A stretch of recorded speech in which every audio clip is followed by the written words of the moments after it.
Welcome back to another Boxscore Geeks show. Tons of exciting topics to talk today. We got Phil Jackson on the Knicks. We got the 76ers looking to be the worst team since the Denver Nuggets. Definitely going to revisit Patrick's betting lines, and then we're going to talk a little bit about some other stats blogs out there. Our co-host today, we've got you back, Patrick, after the Sloan and everything else going on. The original NBA geek, Patrick Minton, is back on the show. And Geek Cat. Don't forget And Geek Cat. And as always, sporting his very sporty Maury Ball shirt. That means you got it back in the mail, Arturo. Glad to see. Arturo Galletti. Yeah, I hope the person we gave the original shirt to is enjoying it. Yeah, he follows Boxscore Geeks now on Twitter because of that. So that was awesome. Is the person named after Maury Ball in any way? It's Daryl Morey follows Arturo Galletti, and so Patrick, we're the odd ones out here. He follows the Boxscore Geeks Twitter account, which unfortunately I don't use too much, and Arturo on Twitter. We need to get him on following us as well. Get him following me. Yeah, I'm the one that says all the saucy stuff. Yeah, so throwing that out there, Daryl Morey, follow Patrick if you're not. All right, so very first topic. It's funny because this a week ago would have probably been a topic we'd spend almost a whole podcast on, but in reality, it's probably going to be one of our shortest topics. The Knicks landed Phil Jackson, and just what are your thoughts? I'll let you start out, Patrick, since you've been out of the game for a bit. What are your thoughts on this moves for the Knicks? Does it actually make you a Knicks optimist? Not in the short term, but perhaps in the long term, and that'll depend on whether James Dolan really keeps his fingers out of the cookie jar or not. One of the things that I think will be really interesting to watch is if Phil Jackson really thinks that Carmelo is a max player and commits too much of his money to him. We can debate all day about what the conventional wisdom says about Melo versus advanced statistics, but then let's forget about all that and just consider the fact that he's 29 or something. Wait, is he 20? He's 27. He's getting up there, and by the end of a 5-year contract, he will not be worth the money. There's no doubt about that. So it just doesn't make any sense to me to give him like 5 years and $100 million. Personally, I don't think there's really a lot the Knicks can do until the end of next year, when they're actually going to have quite a lot of options, right? Like Amari comes off the books. I think Chandler comes off the books. It'll depend on how much money they've given to Carmelo.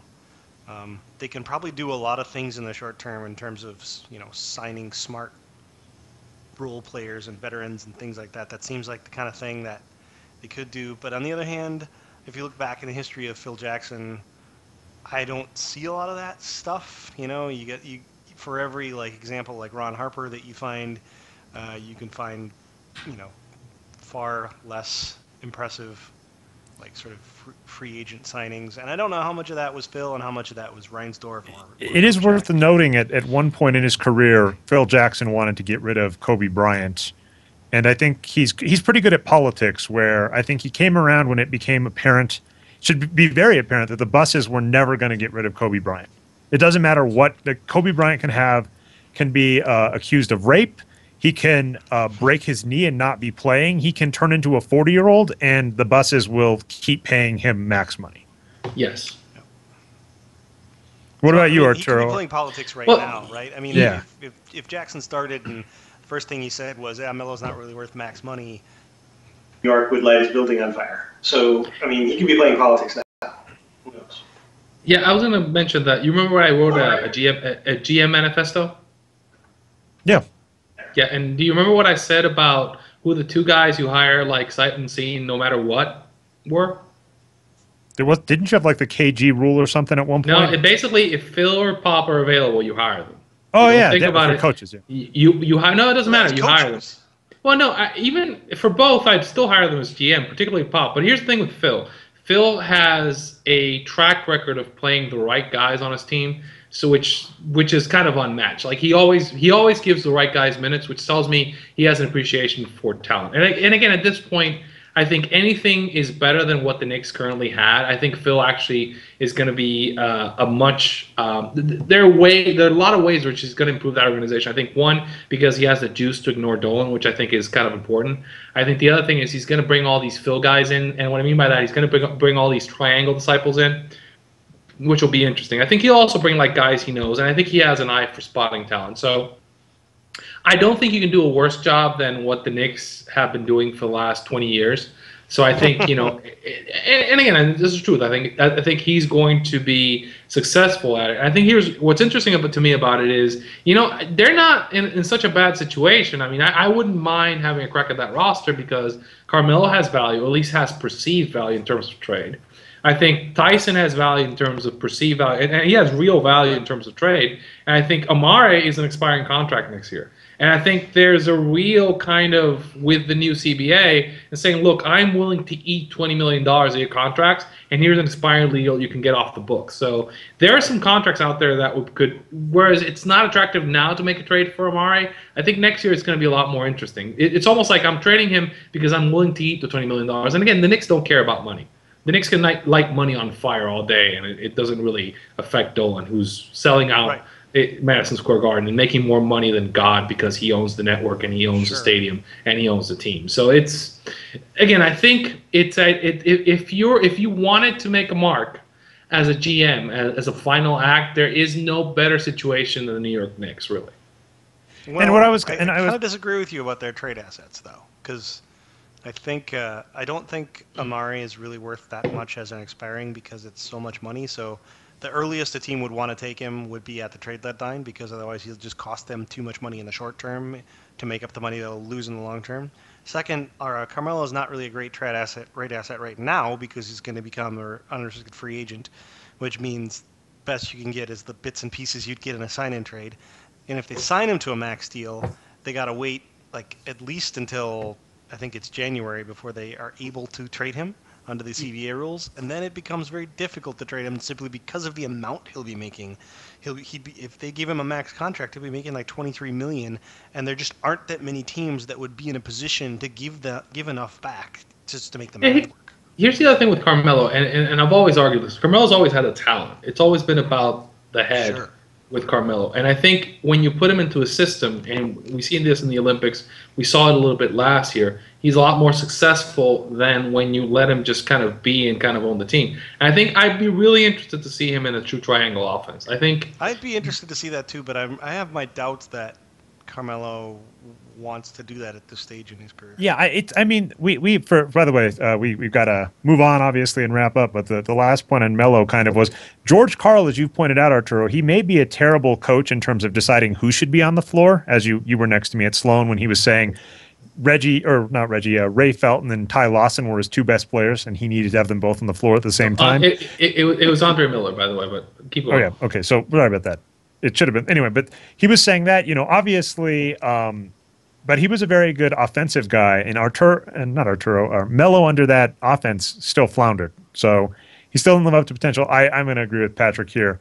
So actually, Patrick, on depressing notes and not being optimistic. So I'm on Team Phil by myself. That's great. I had to block somebody on Twitter because I was making Phil's effusive praises, and this person literally would not leave me alone. And they kept saying, why are you optimistic about the Knicks over Phil?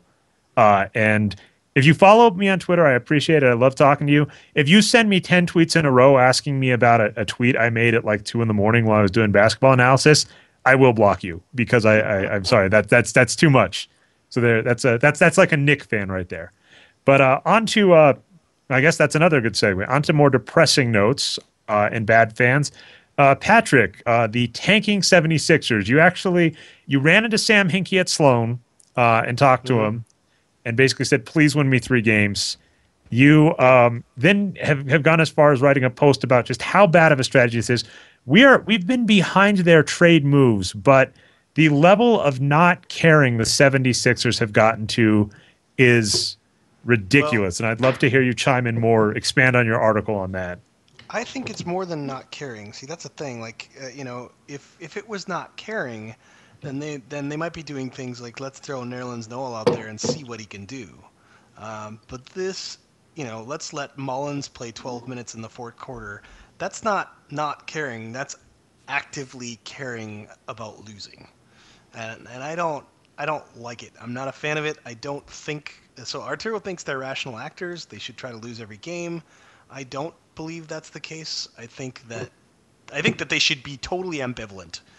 From a management perspective, I think they shouldn't give a shit how many games they win. It should all be about long-term value.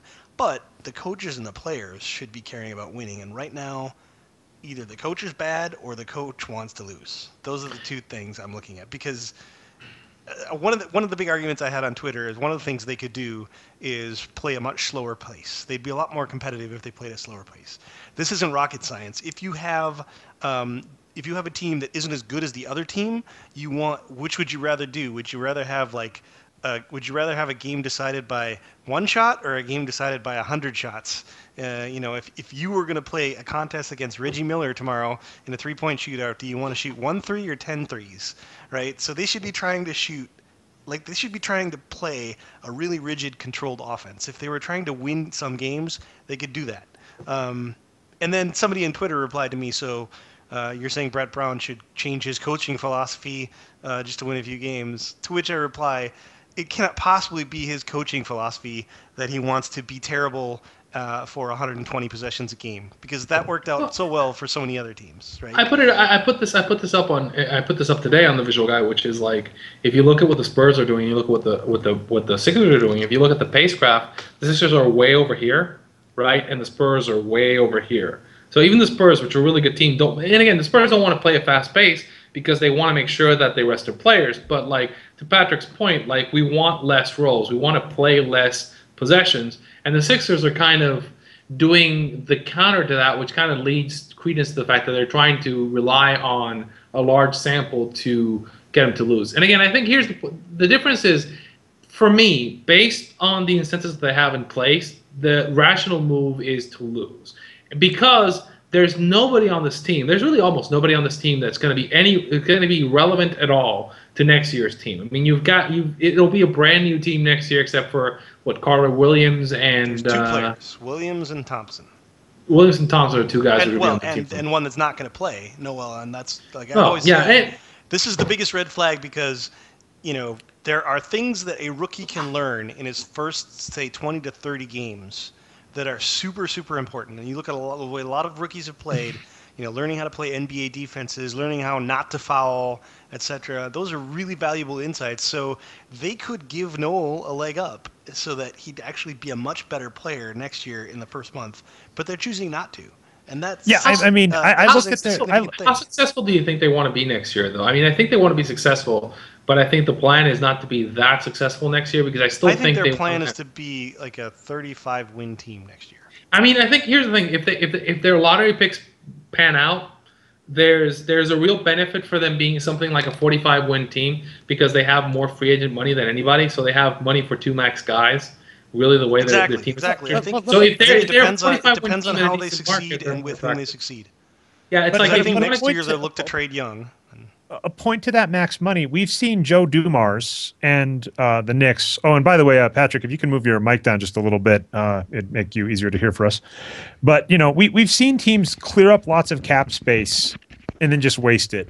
But a funny point, I actually want to agree with Patrick. So sorry, it looks like we're going to have 2 out of 3 rounds going to Patrick here, at least if we're counting me the unbiased judge, Arturo. But the point is, one of the things that's important is getting fans back in. And while the fans don't believe this team is a good team, if they think it's just a terrible, god-awful team, they're not going to want to come back at all. And they don't have to try and win, but actively trying to lose is giving a bad product. Fans have no memory, and I think that is not true. The data fans have a memory of approximately 1 to 2 years. Fans have no memory in the sense that, like, look, if the plan is to bottom out and build a team of young players who will be expected to grow as per the age curve. So if you get a 40-win team next year of like 20-year-olds, that means you have a good team for the next 10 years. Then from a kind of like short-term versus long-term like benefit to the team, that's better because if you get that 40-win team, that means you're going to get 40, 45, 50, 55. And it means like long-term you'll end up making more money because in the end, wins are the predominant factor for profit. I So if you do agree the with equation, you, but they do you basically think win. if they won 3 more games this year, or 5, if they had won 5, 6, 7 more games this year, do you think that would in any way jeopardize their ability to be a 40-win team next year?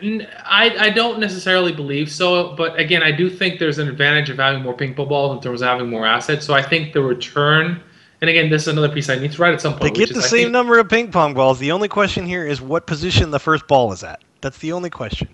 So you're talking about like, let's say they had tried really hard to win all these last games and they win like 5 of them. they've Then they'd tried. be like 4th worst in the league and they'd have a 20% chance at number 1 versus being worst in the league and having a 25% chance I think at you're number being 1. I think you're being unfair. I've seen a couple of the recent games. They've tried harder than they were trying before, so they've been more They competitive. were. I They were think close now to the they're Spurs. suddenly like, oh shit, we should try and win a couple, and Yeah. it's too late. By the way, they were close to the Spurs, and you know what they? I looked at popcornmachine.net. By the way, for stat geeks out there, if you want to watch reruns of games quickly, there's a nice game flow there. I looked at it; they were close to the Spurs to close out the first half. You know what they did to start the second half? Put in Byron Mullins, and amazingly, they dropped like a rock and bottomed out. Yeah, I mean, again, I think the trick is at this point that what you're looking for, and again, it's because I don't believe there's an intrinsic value.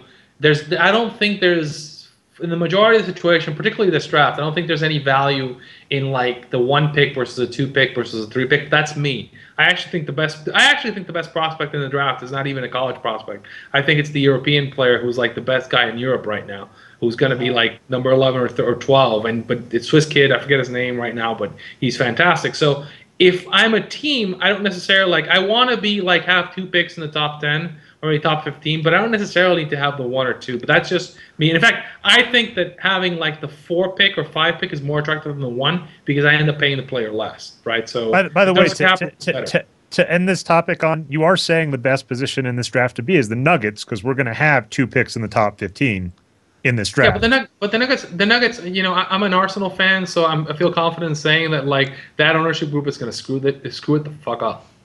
All right, I agree. Yeah, Okay, so the only thing I'll say about that is it would be different if this was a year where number 1 was like Shaquille O'Neal or Tim Duncan. No, It isn't. And when I'm looking at articles around the net, and everyone's like, well, Andrew Wiggins still looks like number 1. Doesn't look anywhere near as good as we thought he was going to be when he was a high school senior, but he still looks like he's number 1 just because nobody looks better. And then I'm like, well, that's what you tanked all year for, is for a player where you're like, well, nobody really looks any better than this. Yeah, I'm gonna make a prediction right now. The Spurs are gonna make some crazy trade. Like they're gonna try to move something like Thiago Splitter for like the 12th or 11th pick, and they're gonna draft some guy. And it was like, why are they drafting that player? Maybe like the European kid I like, and it's gonna be like, oh my God, he's so good. And it's gonna be interesting. I think the interesting things will happen around pick 10 or 11 is where I think it's gonna happen. By the way, I give you no credit for calling that either a prediction or using the word crazy when it comes to the Spurs. That's just the norm at this point. Do you want to say you think the Spurs are going to win out west this year too? They're going to win over 60% of their games. They're going to go far in the playoffs. Anyway, so on the note of prediction, last thing, this will be probably not too long on it, but Patrick, definitely going to have you do this next year. It's been one of our most favorite pieces. I want to say to all the people that were giving you flack in your thing about not being close on like the Pacers, look at the Pacers record and shut up all of you. Oh yeah. So anyway, that said, just whatever wrap up you want to give on your predictions, you'll probably have one more check-in before the end of the season. And yeah, the Pacers, like whatever, they're going to barely they crossed the 50-win line, but they limped across that. And same with Brian's bringing up Blazers too. Whatever. I mean, if we knew they were going to run that hot to start the season, yeah, but don't act like that we were wrong. I think looking back, I would say the Vegas over/under for the Blazers looked pretty realistic. I think looking back, really the only thing that happened in the offseason is they essentially swapped Hickson for Lopez. And looking back, I think we could have maybe thought, well, maybe there was a little more than that going on, and the Blazers kind of inspired me to write that paper about floor stretch. They completely changed their offensive philosophy too. I mean, we didn't expect them to turn themselves into they turned themselves into a Maury ball team, and that made a huge difference. Topic for another podcast probably. They up their 3-point. It's easy to be a Maury ball team when you got two players that are having all-time NBA 3-point shooting seasons. That's fine, right? but they're still doing the 3-point attempt thing. That's the Pacers. What we're really talking about here, the Pacers returning to earth in a really sound fashion. It looks like they're going to land really damn close to that over-under line of 55, 57 wins, right? And that's despite running like outrageously hot to the beginning of the season, which makes me look back and say that was a good bet. But I don't know why we've torn our hair out about this all season long, because looking at that bet, I'm like, that's a $100 bet I have on the Pacers. Why do I only have $100 on the Pacers? I feel like the Jazz and the Celtics are the two bets that kind of keep me up at night the most, because I think the Jazz, I mean, unlucky start to the season for them. We didn't know they were basically going to have to basically audition guys in the audience for the point guard role for the first 20 games. Well, not just that, but they had guys like Richard Jefferson just having historically awful three-pointing, right? After the first 15 games, they were shooting 23% downtown, which would have made them the worst in the history of the NBA by 5 percentage points or something outrageous. And they have not been terrible in the second half of the season. They really haven't. In fact, if we just kind of erased the first 14 games, we look like geniuses. But of course, you can't do that, unfortunately. I think because if we erase the first 14 games of the Sixers, we'd look like idiots. Do you remember what I called the Celtics preview piece at the beginning of the season? But I'm sure you're going to remind us. The coin flip, which is, here's the thing, and again, even from talking to the Celtics guys at Sloan, I mean, I don't think they even knew what they were going to try to do this season. I think, again, if you look at the way that team has played and how they've run the lineups and how they've done everything, basically if they'd made a concerted effort to win, they probably could have. If they'd played, say, for example, Chris Humphries more, Chris Humphries would show up when they were feeling like they wanted to win. So Chris Humphries would play 40 minutes a night, and then you get Humphries and Sullinger and a couple of the other guys playing. All of a sudden they're beating people. And again, the thing with the Celtics is they're a little more artful about their tanking. They remain competitive in these games, and then do something weird in the last 5 minutes and then lose. Well, I'm a little disappointed in Brad Stevens because Jeff Green is not a power forward, and I would have thought that he would bring a fresh perspective in, and he would be one of the guys to be Jeff Green's not a power forward. What the hell are you guys thinking? If it was just even if you want to give Green minutes because you're paying him $10 million a year, fine. Why isn't Humphries the power forward starter? Why isn't Green playing small forward? Bring Crash off the bench. I mean, and if you're gonna play a three as the power forward, it should be Crash, not. Here's the thing that happened with the Celtics. I think the Celtics thought they could get Asik, right? I think that was their plan. They were going to try to get Asik. They have no center on the team. They're thinking, we can get a center on this team. We can play Sullinger at the 4. We can have Humphries come off the bench, and then we can have Green at 3. And once Rondo gets back, that means we have a team that can make 7, be like Charlotte, like a 7 or 6 seed in the East. Yeah, and I think I really thought they were going to be like Charlotte this year. Once they didn't get, and I think I said this, they're a coin flip. Once they didn't get a Zeke, they didn't get a center. Then they say, well, screw it. We're not even. We are in a situation where we want. And let's be clear. Rondo, when he came back, was not Rondo. It took him a couple weeks.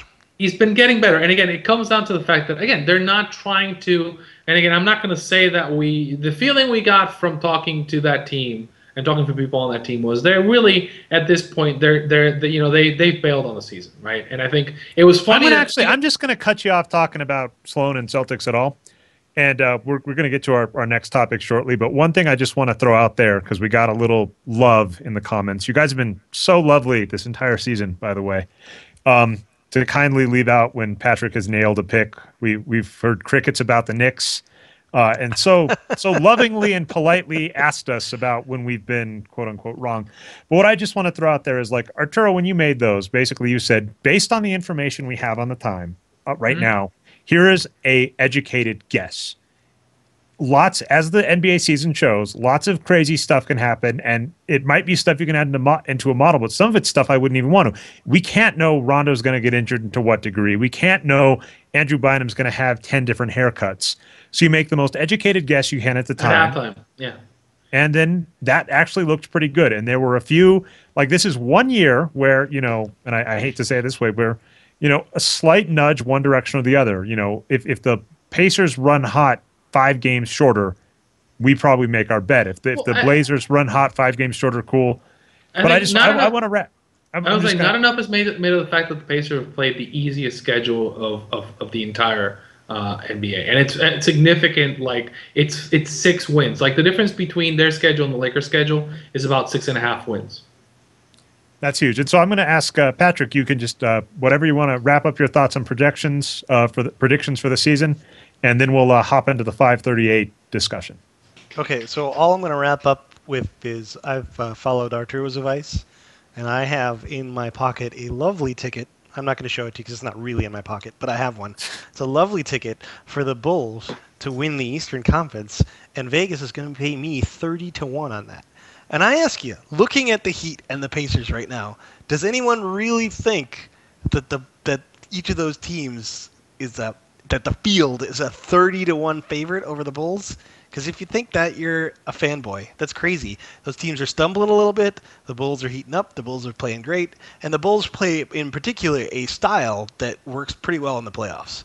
I think I think that bet is going to make me a lot of money one way or the other, because I'm going to also do what Arturo says, and that is if the Bulls make it to the conference finals, then I'm just going to place a bet on the other team, and it's a win-win for me. So yes. Yeah, I also say basically I think I like that one. I like the Nets 35-1. I think it was when I checked the Nets. I like the Bulls at 30-1 much better than the Nets at 35-1. Yeah, I think again the thing with the Nets, and I've said this, is there's the caveat that like once the postseason starts, there are no regulations on medical supplements in the NBA.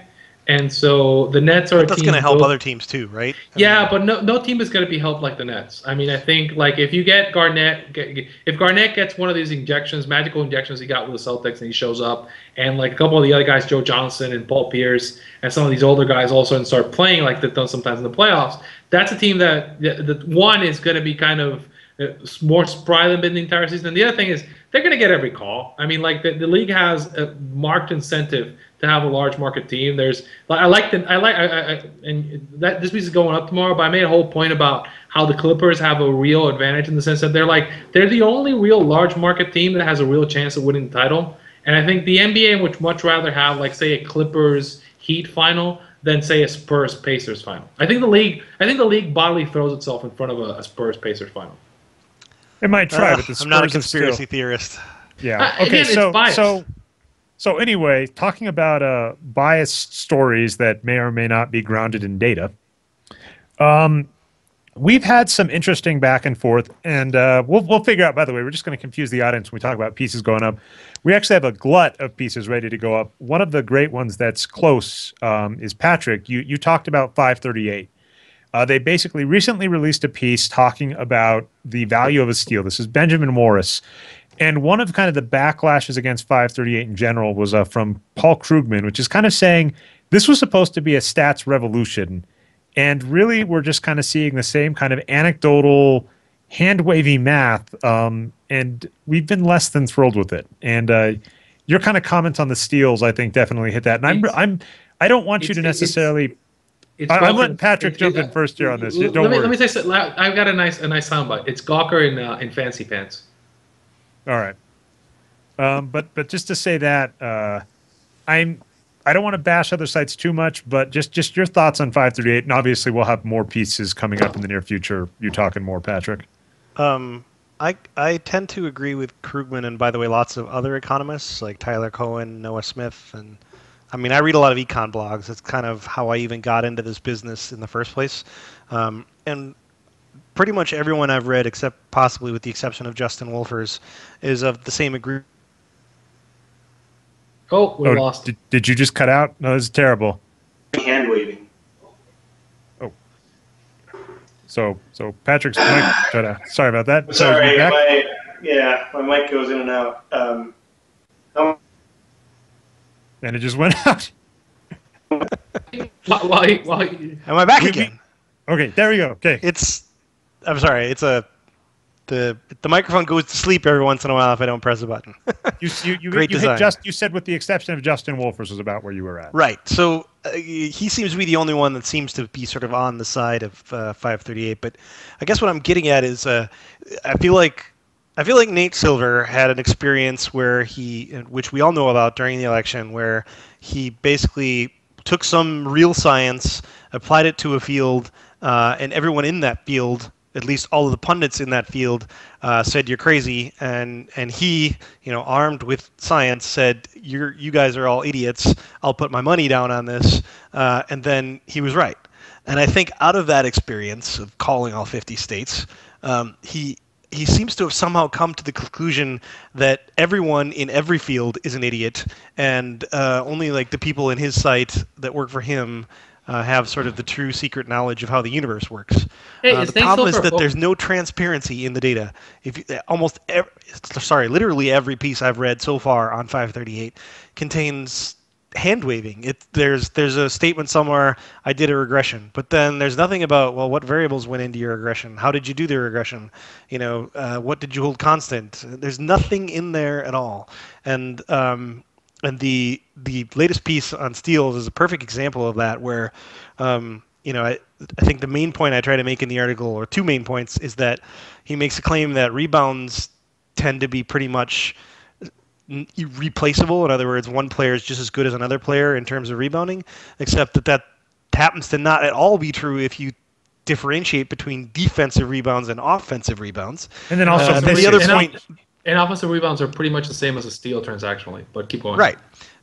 So he missed a big boat on that. And since offensive rebounds are not a big chunk of rebounds, if you just lump them all together, it might look like that's the case, but unfortunately, you can't just lump them all together.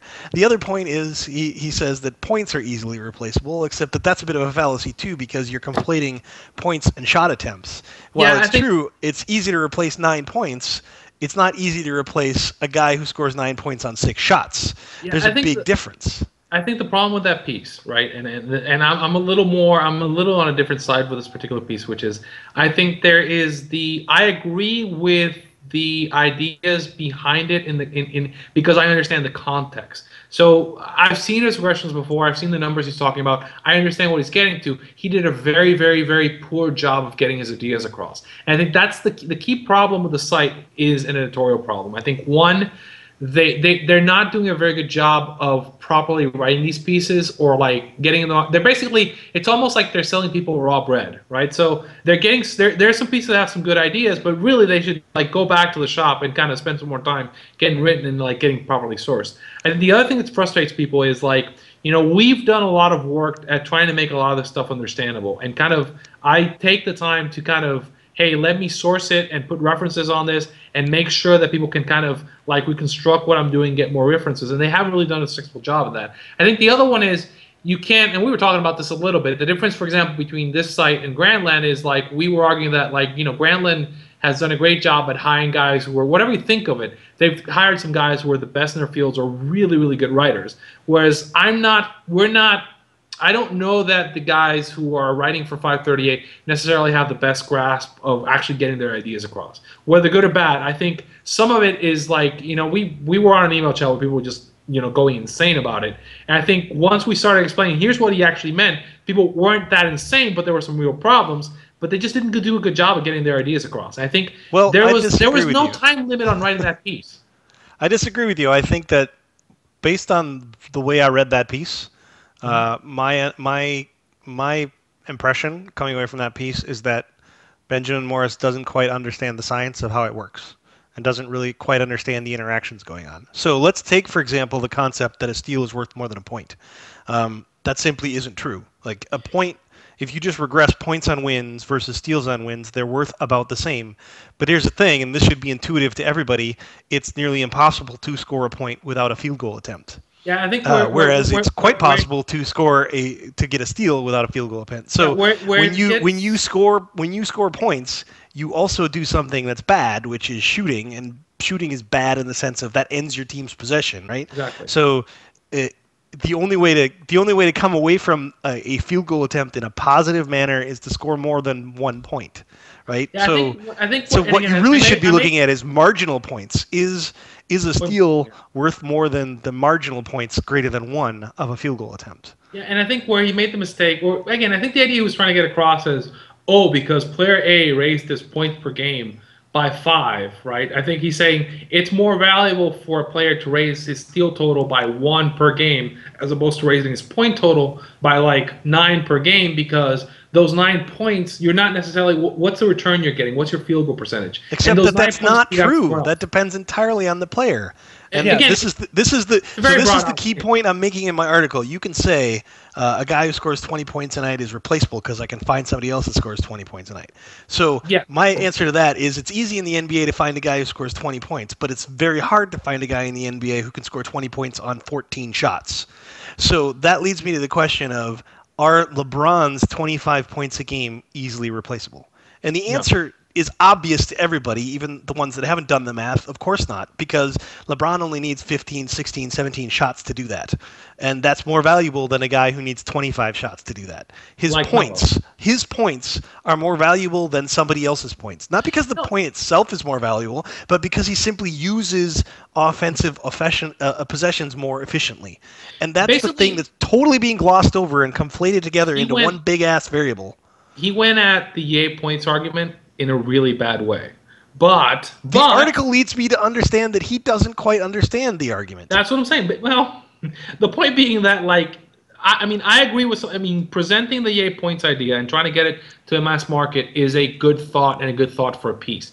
It just wasn't well realized. And I think what I'm getting to is, I think there's a lack of editorial experience and a lack of writing experience that's showing in the pieces that are coming up. There's stuff that's getting on there that really should not be getting on there, or should be going, or there should be somebody saying, look, this piece is not ready. There's good stuff there. I mean, like the stuff that Nate did for the tournament, that's good stuff. But again, I think that's partly because it's a little more thought out and more built. But I think there's there's some good stuff, but it's very few and far between. And I mean, by the way, I've read, and it's not just sports stuff that's shoddy. By the way, it's like the economics pieces are crazy sloppy as well, right? Yeah. If you look at go ahead. I was just going to say, I'll throw out here, we're saying stuff's not ready, stuff not polished.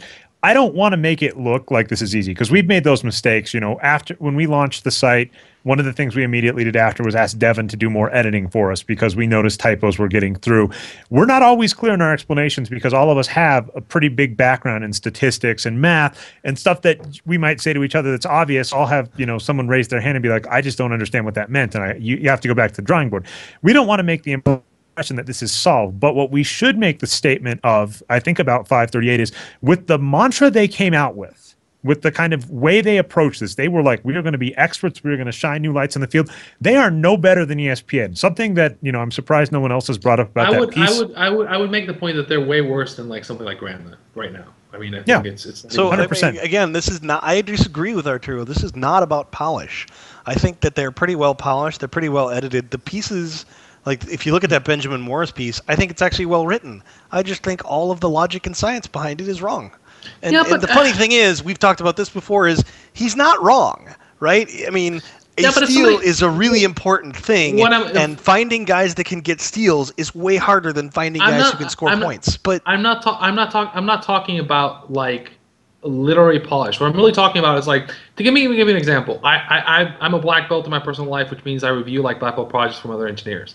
When somebody brings a project up for review, I'm looking at it going you have the germ of a good idea here, but you're not getting the equations across properly. So I'm saying there is a kind of a science polish, and this is what I'm talking about. There's a germ of a good idea here. I understand what you're doing, but you didn't do your research appropriately. You didn't source it appropriately. You didn't look for the proper background, and that's what I'm talking about. I'm not even talking about the writing. I think that's the issue. I think that's what the point they're getting to is you're not vetting the data. You're not going out and doing the proper research. And I think the point I was making for something like Grantland is, if you read Zach Lowe, Zach goes out and does his research. Whatever you think about Bill Simmons goes out and watches all sorts of film and actually researches his pieces. And I think that's the point I'm making is, it's not the writing polish. It's the kind of make sure that you check your numbers. Make sure that you get your idea across properly. Make sure that the science makes sense. And I think we have some economist friends who are really annoyed at the whole regression thing for that particular piece.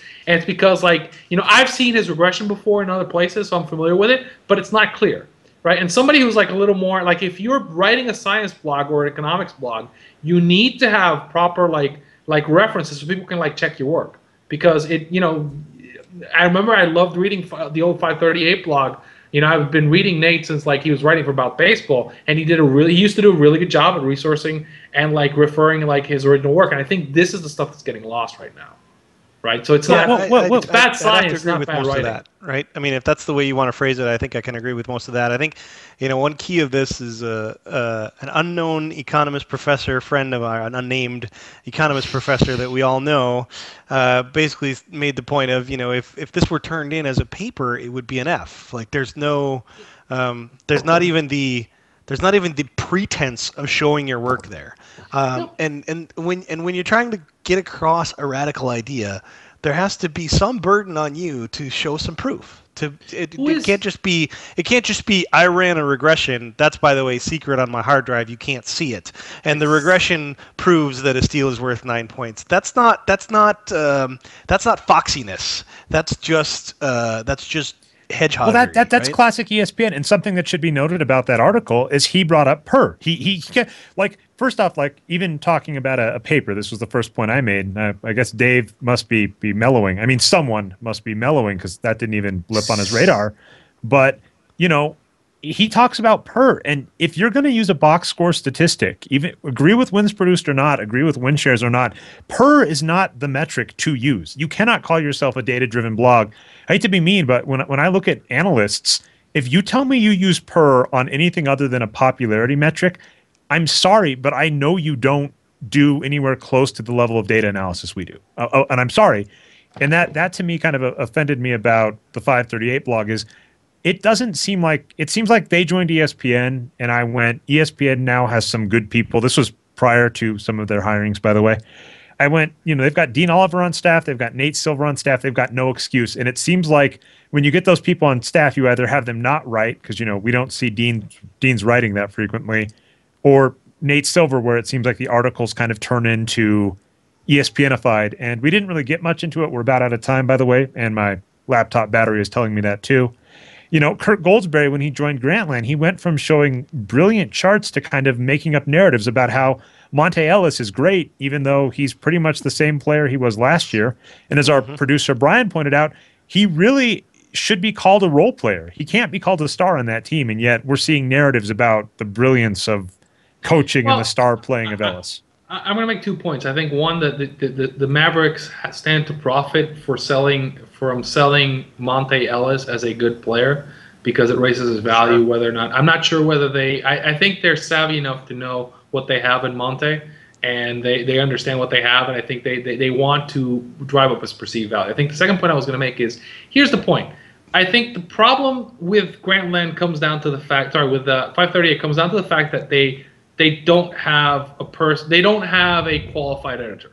I think Nate's a great writer. I don't necessarily think he has the know-how to properly edit the content to leave it to the level that he's trying to get it to. And I think that's where he wasn't editing himself when he was in the New York Times. The New York Times does have people who have the level of competence to say, and I think from our unnamed friends, say, look, this piece isn't ready, right? If you want to get it to the level of like what we're talking about, you need to have somebody who's coming in and ask the hard questions and make sure that what you're putting out there matches like the quality bar, right? And I think they don't have proper quality control in the content. And I think that's the problem that we're having. That's a major problem. That was like the model. You can't, like, if you're saying like, yeah, they got a little problem, their graphics aren't that great. That's fine. You are basically saying the problem with 538 is the thesis behind 38.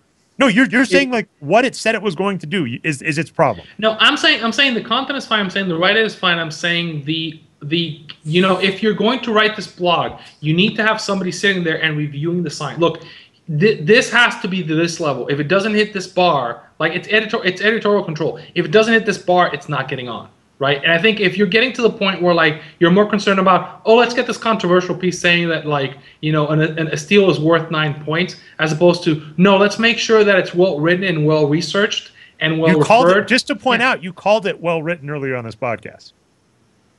But I was going to say we're almost at time, so I'll let you get the final word, Patrick, and then I'll give the teaser for next week.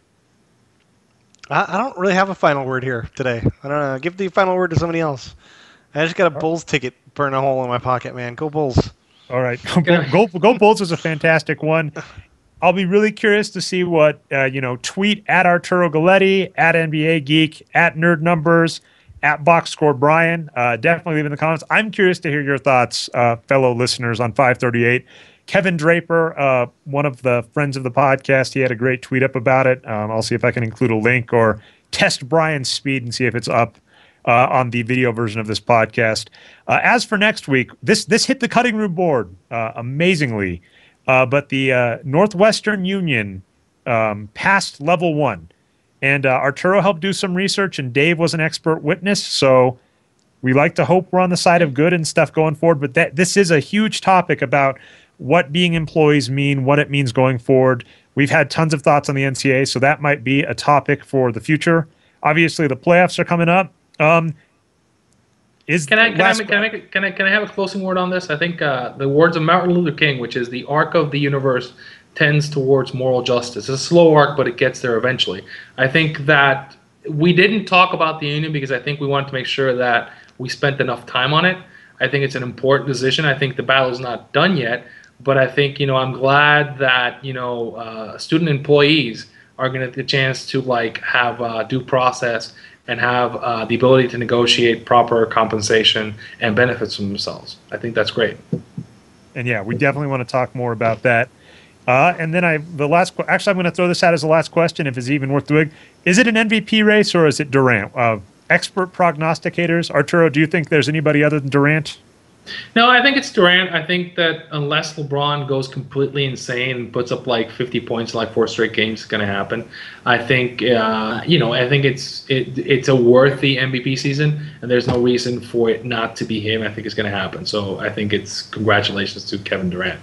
I have personally a guy at work to keep telling me, "No, the race is over" every day. So I was like, "Yeah, no, I agree with you." Patrick, anything to say before we end up on that? Durant MVP? Oh yeah, it's Durant. Calling it now. It's Durant. Can I make a Spurs point? Okay, go for it. Last point, and we're going to end on this. So Spurs point. Basically, if anybody who's watching the NBA and doesn't think the Spurs are the prohibitive favorite to win the title is completely insane. They've won 15 straight by an average of 15 points. They're playing their best guys less than 27 minutes a night. That means their playoff projection is going to be outright insane. Right now, they really should be getting even money for the title right now because there isn't anybody that looks like. I was going through the West playoff picture and going this team can't beat the Spurs. This team can't beat this team can't do it. So putting that there and then saying that then they're going to be facing what? Chicago, Miami, Indiana, or Brooklyn in the finals. I think now that should be almost even money odds. So definitely thanks for listening, everybody. And that's what we'll end on. Finals, we're calling it, obviously not guaranteeing it, but calling it Bulls versus Spurs. Not